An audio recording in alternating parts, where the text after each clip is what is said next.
6 segundos. Esse é o número que está circulando nos laboratórios de baterias chineses. E aqui está a parte que quase ninguém explica corretamente. É real, mas não é toda a história. Deixe-me explicar o que isso realmente significa em termos simples. Os 6 segundos referem-se a uma pequena célula de laboratório submetida a uma taxa de carregamento extrema, atingindo um estado de carga parcial. Não se trata de uma bateria que você poderia colocar em um carro hoje em dia. Isso mesmo. O quadro completo e verificado é o de uma célula de íon lítio que atingiu 68% da capacidade em 45 segundos, sob condições 80 vezes mais rápidas do que uma carga normal, conforme publicado e revisado por pares. Isso é apenas o começo, porque o material por trás de ambos os números é a mesma descoberta e o mecanismo que a torna possível é mais estranho do que qualquer uma das manchetes sugere. Se você se interessa por engenharia em escala atômica curta, inscreva-se para não perder o próximo vídeo. Ao final deste vídeo, você entenderá exatamente em qual número confiar e por que o número real ainda é suficiente para assustar a indústria de baterias. Em 2018, uma equipe trabalhando em Cambridge e no Laboratório Nacional de Argonne publicou uma descoberta que mudou a forma como o mundo das baterias pensava sobre velocidade. Liderado pela cientista de materiais Claire Gray, o grupo identificou uma classe de estruturas cristalinas chamadas óxidos de tungstênio nóbio, capazes de mover íons de lítio através de uma partícula sólida mais rápido do que quase tudo o que havia sido testado antes. Foi sem dúvida um marco. Pela primeira vez, um material de bateria podia ser carregado em minutos, em vez de horas, sem reduzir as partículas a grãos nanométricos frágeis e instáveis. Os engenheiros passaram décadas lutando contra a mesma barreira física. Os íons de lítio se movem através de uma estrutura cristalina, da mesma forma que as pessoas se movem através de uma porta giratória. Adicione mais pessoas e a porta não gira mais rápido. Ela trava. A solução convencional era moer as partículas até o tamanho nanométrico, abrindo mais portas ao mesmo tempo. Mas isso teve um custo.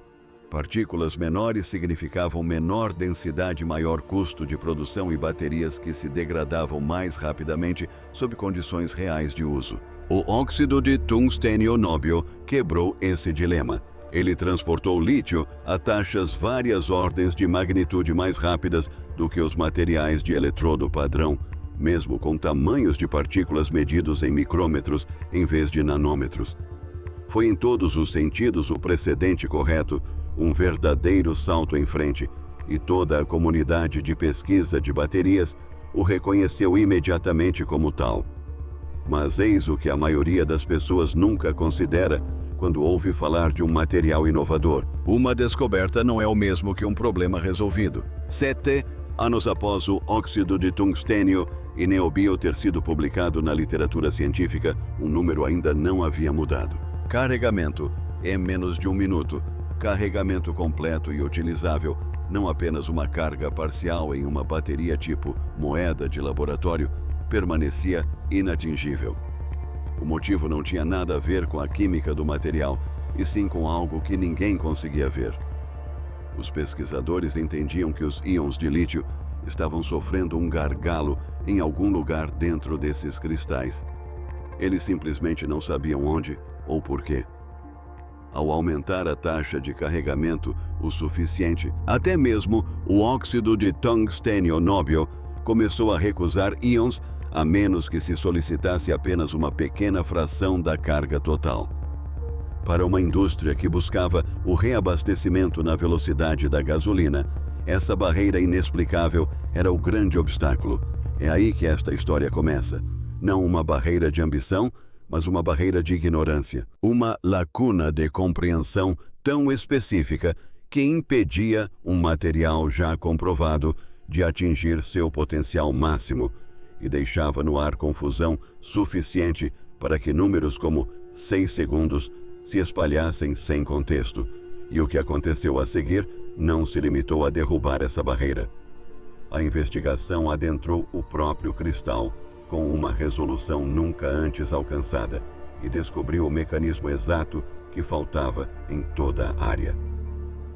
Em 2019, equipes de engenharia começaram a tentar transformar o óxido de tungstênio e nióbio, uma curiosidade de laboratório, em algo que uma fábrica pudesse realmente produzir.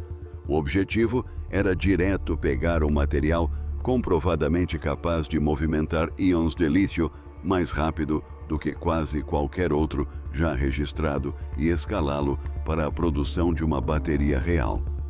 A reação de grande parte da indústria foi de ceticismo moderado. O nióbio não é barato e sua distribuição não é uniforme.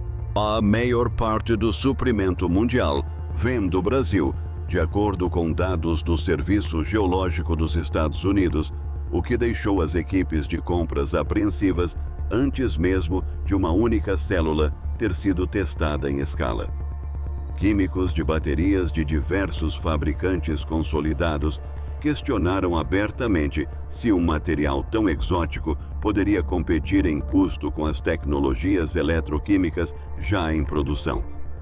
Disseram o mesmo sobre o fosfato de ferro-lítio. Foi aí que o consenso se quebrou pela primeira vez e quase ninguém percebeu.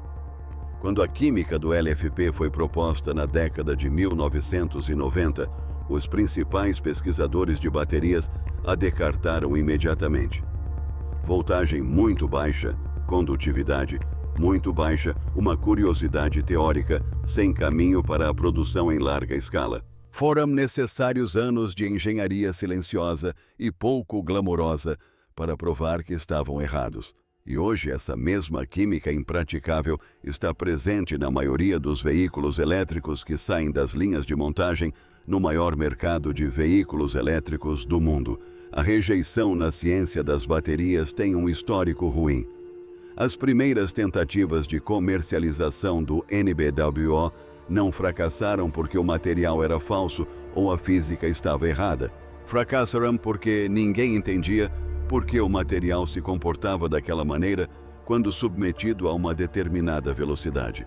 Carregá-lo lentamente e ele funcionava perfeitamente. Ao aumentá-lo para taxas extremas que produziam aqueles números impressionantes de células em laboratório, a capacidade utilizável total caía drasticamente, um efeito que ninguém conseguia explicar. As equipes conseguiam reproduzir o efeito. Eles não conseguiam explicar o fenômeno e não conseguiam reproduzi-lo em larga escala, além de uma pequena célula de pesquisa. Foi aí que a cobertura da grande mídia parou. A história, como a maioria das pessoas a conheceu, terminou ali. Um material promissor, um conjunto confuso de números obtidos apenas em laboratório e uma limitação que ninguém conseguia nomear. Mas uma pequena equipe combinando microscopia eletrônica com aprendizado de máquina não estava disposta a aceitar que o mistério fosse permanente. Eles ainda não estavam em busca de números para manchetes. Estavam tentando observar algo que ninguém jamais havia visto acontecer: íons de lítio se movendo um de cada vez através de um cristal no exato momento em que tudo deu errado. O que eles descobriram não apenas explicou a falha, como também explicou por que a falha nunca teve realmente a ver com o material. Imagine uma garagem de estacionamento com linhas estreitas e pintadas com precisão. Em velocidade normal, cada carro desliza para sua vaga e toda a estrutura funciona como um relógio. Agora imagine carros entrando a 80 vezes a velocidade normal, todos ao mesmo tempo. Se todos ainda tentarem se alinhar perfeitamente com as linhas, você terá um congestionamento para choques amassados, faixas bloqueadas, uma estrutura que se esforça contra a sua própria ordem. Mas, se os carros pararem completamente de se importar com as linhas e simplesmente se encaixarem onde houver espaço, a garagem de alguma forma esvazia e enche mais rápido do que jamais aconteceu quando todos seguiam as regras. Isso quase impossível é o que acontece dentro de cristais de óxido de tungstênio e neobóbio, sob taxas de carregamento extremas. Aqui está o detalhe que coloca tudo em perspectiva. Os pesquisadores esperavam que impulsionar íons de lítio através do cristal mais rapidamente distorceria a estrutura interna de forma mais severa. Da mesma forma que forçar mais carros a entrarem em uma garagem mais rapidamente deveria produzir mais caos e não menos. Usando microscópio e eletrônica in situ, a equipe observou íons de lítio se organizarem em fileiras compactas e ordenadas durante o carregamento lento, e essa organização era o problema. O alinhamento preciso fixa a estrutura cristalina em uma configuração rígida e tensionada, e é essa tensão que limita o movimento dos íons. Em taxas de carregamento extremas, algo contra-intuitivo aconteceu. Os íons se distribuíram aleatoriamente pelo material em vez de se organizarem em fileiras organizadas. E essa aleatoriedade aliviou a distorção da rede cristalina que estava retardando todo o processo. Os cientistas de materiais chamam isso de processo de relaxamento da rede cristalina, dependente da taxa, ligado a um fenômeno conhecido como efeito John Teller. Em termos simples, em velocidades extremas, o cristal para de se contrair. A medição que comprova isso veio diretamente dos dados do microscópio eletrônico. Um padrão claro e repetível mostra a tensão da rede diminuindo e não aumentando à medida que a velocidade de carregamento ultrapassa um limite crítico. A desordem era a vantagem que toda a indústria vinha combatendo. Essa única descoberta explicou por que as células NBWO ficavam mais rápidas e estáveis em taxas extremas em vez de se desintegrarem, e por que os pesquisadores continuavam aumentando ainda mais a taxa de carregamento em pequenas células de teste, buscando exatamente o tipo de número que mais tarde se transformaria em manchete. Eis o que a maioria das pessoas entende errado sobre carregamento rápido. Elas presumem que a velocidade é sempre inimiga da estrutura. Nessa taxa, a velocidade era a cura das estruturas, mas entender por que o cristal parou de lutar contra si mesmo resolveu apenas metade do mistério. A estrutura cristalina deixou de ser o gargalo. O problema era outro. Algum outro ponto no cristal ainda era o gargalo, bloqueando quase todos os íons de lítio que tentavam entrar. Eis a grande desvantagem da primeira descoberta. Relaxar a estrutura cristalina resolveu o problema da distorção interna, mas não alterou a forma como os íons de lítio entravam no cristal. A microscopia eletrônica revelou algo inesperado para a equipe. Os íons de lítio só entravam por uma face específica do cristal, uma direção que os pesquisadores denominaram superfície A10. Todas as outras superfícies do cristal, e havia muito mais delas, resistiam ativamente à entrada. Imagine um estádio com uma única catraca funcionando e uma dúzia de portões trancados, todos voltados para uma multidão, sem ter para onde ir.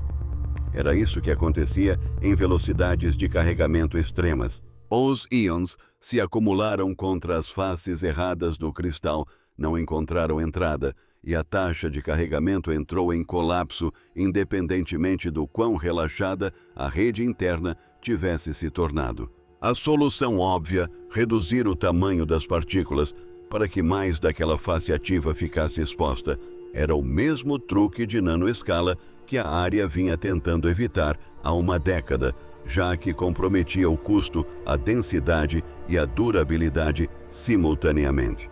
Então a equipe fez uma pergunta diferente. E se, em vez de encolher o cristal, você simplesmente redirecionasse os íons que estavam atingindo as portas erradas? Parece que não deveria funcionar. Revestir o material de carregamento rápido com uma camada adicional parece aumentar o atrito, não removê-lo. Mas a equipe aplicou uma fina camada de óxido de grafeno reduzido, projetada por meio de uma estratégia de interface assistida por aprendizado de máquina, especificamente desenvolvida para interceptar os íons de lítio que chegavam às superfícies erradas e direcioná-los fisicamente para as aberturas AR-10, onde a entrada era fácil. É exatamente por isso que funciona. O revestimento não era uma barreira, era um controlador de tráfego. O resultado medido do material modificado designado RTO NB 165.055 atingiu 116 cargas por grama, 68,1% de. A capacidade teórica total é atingida em 45 segundos, a uma taxa de carregamento 80 vezes maior que a normal. Ao submeter uma versão menor dessa mesma célula a taxas ainda mais extremas, mostrando apenas um estado parcial de carga, chega-se à faixa de um dígito de segundos que continua circulando online. Mesmo mecanismo, mesma família de materiais, uma afirmação muito diferente. Duas descobertas distintas, cada uma explicando metade de um problema que ninguém havia compreendido completamente, por 7 anos foram solucionadas dentro do mesmo programa de pesquisa. Mas um resultado obtido em um cristal único, medido em laboratório com um contra-eletrodo de lítio metálico, não é a mesma coisa que uma bateria que qualquer pessoa possa usar para construir um carro. Transformar um mecanismo em uma máquina estava prestes a se tornar um problema completamente diferente. É aqui que a história realmente começa para quem trabalha com a construção de baterias. Um cristal que se comporta bem sob um microscópio é um resultado científico. Um cristal que se comporta bem em meio a bilhões de partículas compactadas em um eletrodo conectado a uma célula funcional é um problema de engenharia de uma escala completamente diferente. A antiga abordagem para materiais de carregamento rápido tratava cada melhoria como uma solução isolada, um tamanho de partícula melhor aqui, um revestimento ali. Tudo isso acoplado a projetos de eletrodos que nunca foram concebidos com o transporte direcional em mente. Essa abordagem esbarrava constantemente no mesmo obstáculo que a indústria em geral enfrentava há anos. Ganhos que pareciam espetaculares em uma pequena célula de teste evaporavam no momento em que se tentava fabricar em qualquer volume real. A solução da equipe foi parar de tratar o efeito de relaxamento da rede cristalina e a codificação da interface como duas soluções separadas e, em vez disso, projetar o eletrodo, considerando ambos simultaneamente usando a mesma estrutura de aprendizado de máquina que havia identificado a estratégia de codificação inicialmente. Pense nisso como um aplicativo de navegação moderno que redireciona o tráfego em tempo real, em vez de apenas alargar uma estrada. O sistema não resolve um único gargalo. O sistema identifica continuamente onde os íons de lítio estão com dificuldade para entrar no cristal e ajusta a engenharia da interface em toda a superfície do eletrodo para manter todas as faces disponíveis do Aurora 10 funcionando simultaneamente, em vez de depender de um punhado de partículas favoravelmente orientadas para suportar toda a carga. Engenheiros que trabalharam nesse tipo de descoberta de materiais dirão que esse detalhe raramente é divulgado publicamente. A microscópia eletrônica e o modelo de aprendizado de máquina não foram duas etapas separadas de pesquisa. Eles funcionaram em um ciclo de feedback contínuo, com cada nova aquisição de imagens, refinando a previsão do modelo sobre onde o fluxo de íons falharia em seguida. Esse ciclo foi o que permitiu que a estratégia de programação fosse escalada de um único cristal observado para um projeto completo de eletrodo, sem perder o efeito que a tornou eficaz inicialmente. O resultado não foi uma série de melhorias marginais acumuladas. Foi um sistema coordenado construído especificamente em torno de um mecanismo que ninguém havia conseguido visualizar claramente até que essa equipe específica o fizesse. O número de resultados obtidos por esse sistema foi rápido e preciso o suficiente para que os pesquisadores não o publicassem com base em um único teste. O estudo passou por revisão por pares em uma das revistas científicas mais rigorosas da área de ciência dos materiais antes de ser considerado oficial. Eis o resultado concreto. O número certificado, publicado na Nature Communications e atribuído aos pesquisadores Yakin Guo e Yuan, juntamente com colaboradores de instituições chinesas e americanas, é de 116 mAh por grama. Isso representa 12% da capacidade teórica atingida em 45 segundos, com uma taxa de carregamento ADC. Você ouviu direito, 45 segundos com revisão por pares, não apenas um comunicado de imprensa. E este é o número que realmente importa para entender o estágio atual dessa tecnologia. Deixe-me explicar em termos que realmente importam para um motorista. Um carregador rápido convencional para veículos elétricos em boas condições precisa de 30 a 60 minutos para carregar uma bateria de baixa carga até um nível utilizável. Um número como esse, se algum dia for alcançado em larga escala, indica sessões de carregamento que durarão o tempo necessário para escanear um ticket de estacionamento e não para uma pausa para o café. E a durabilidade não foi comprometida para atingir essa velocidade.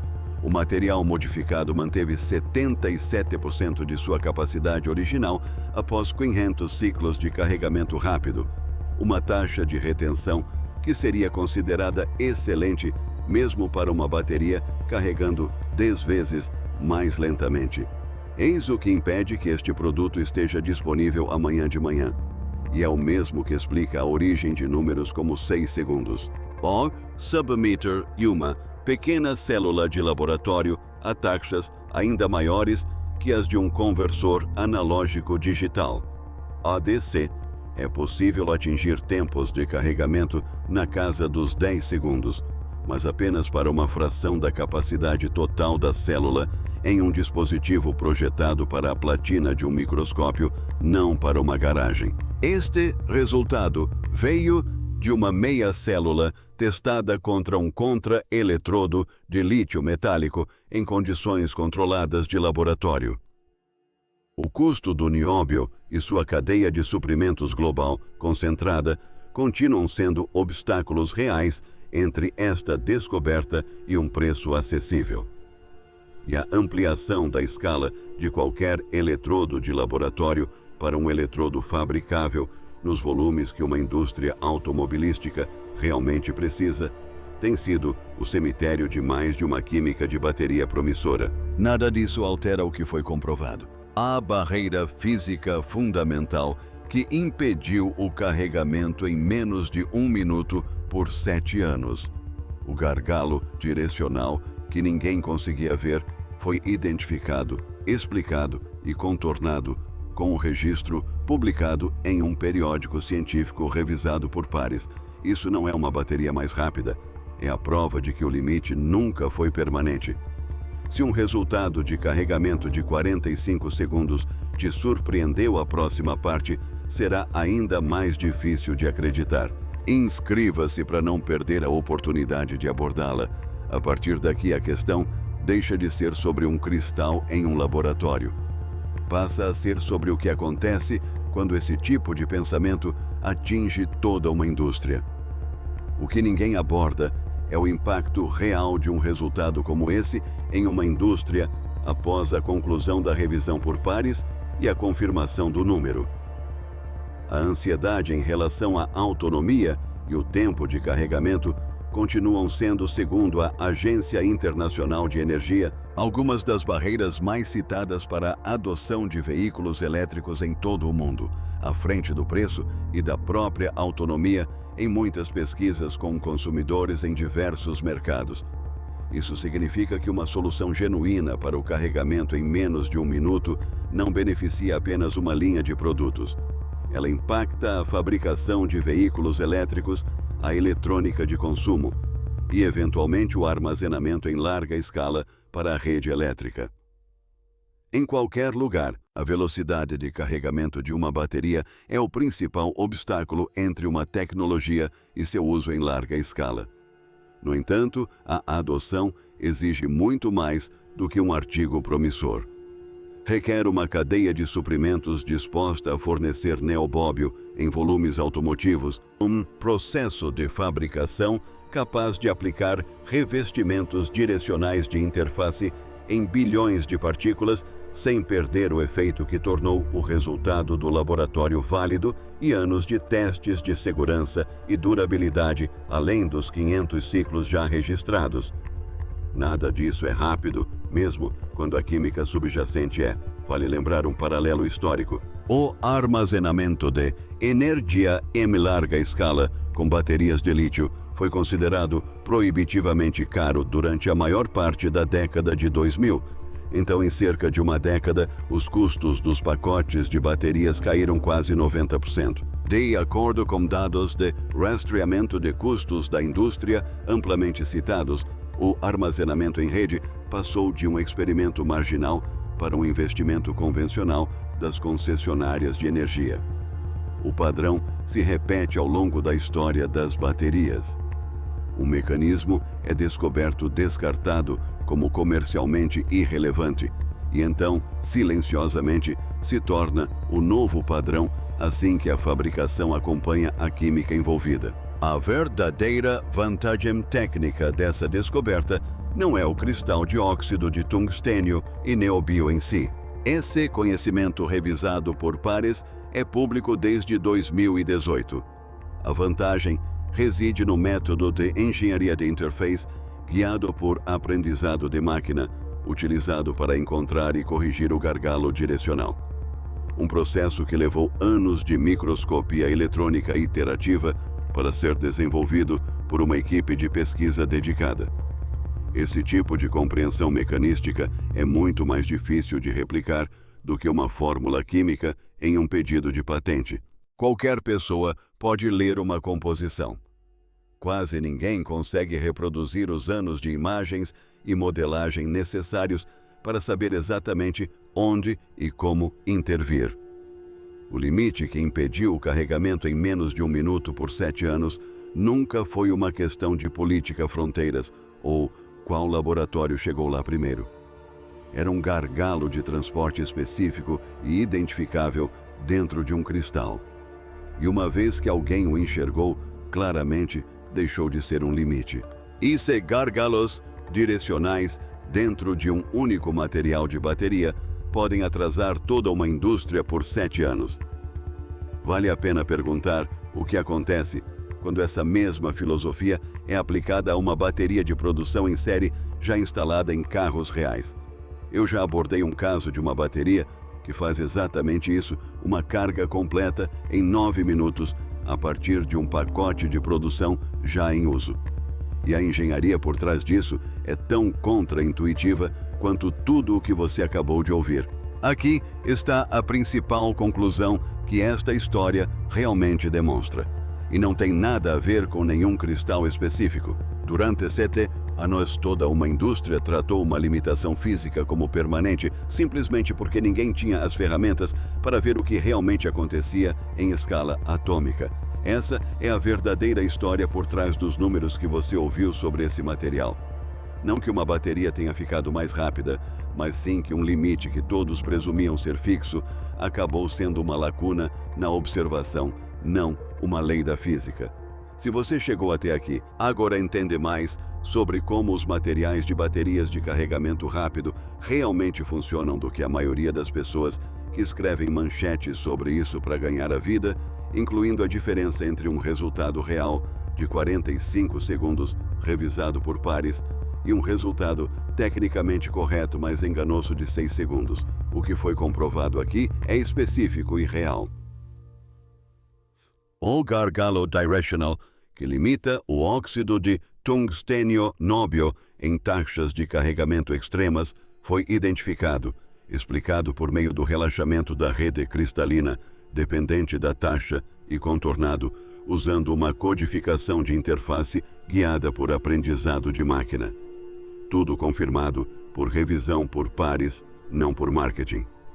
Se isso mudou sua perspectiva sobre o que significa impossível na engenharia de baterias, clique no botão curtir e inscreva-se para não perder as próximas novidades. Agora, quero saber a sua opinião nos comentários. Vocês acham que a indústria deve continuar buscando materiais exóticos como óxido de tungstênio e nióbio, mesmo com uma cadeia de suprimentos complexa? Ou deve se concentrar inteiramente em ampliar processos químicos que já são baratos e comprovados, mesmo que o custo seja menor? Escolham um lado. Tenho a impressão de que esta sessão de comentários vai se dividir ao meio. Eu leio todos os comentários. Até a próxima!